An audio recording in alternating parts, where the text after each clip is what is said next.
In this animation, we're taking Arctic sea ice into the third dimension.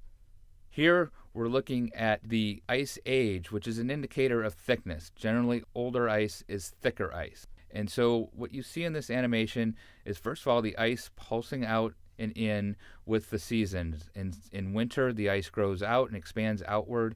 In summer, it contracts inward as it melts.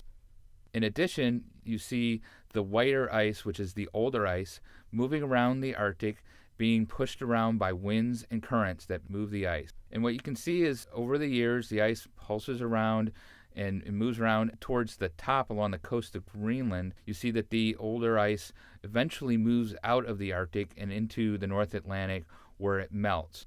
But the ice gets replenished within the Arctic because some of the ice survives each summer and grows older. And particularly in a region north of Alaska called the Beaufort Sea, where the ice spins around in a clockwise direction called the Beaufort Gyre.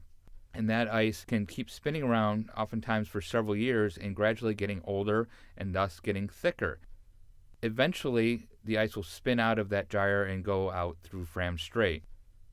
But in the past, what has happened, we've always had enough ice growth and ice aging, enough ice surviving the summers to replenish the older ice that's lost.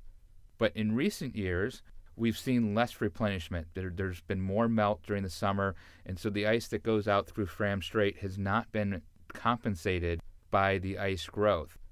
In addition, especially in recent years, we've seen some pretty remarkable things in the Beaufort Sea, where that area that used to be a nursery for the development of the older ice, allow the young ice to age and mature. What we've seen instead is the ice is now more broken up, more scattered, and that's allowing the older ice to melt within the Beaufort Sea.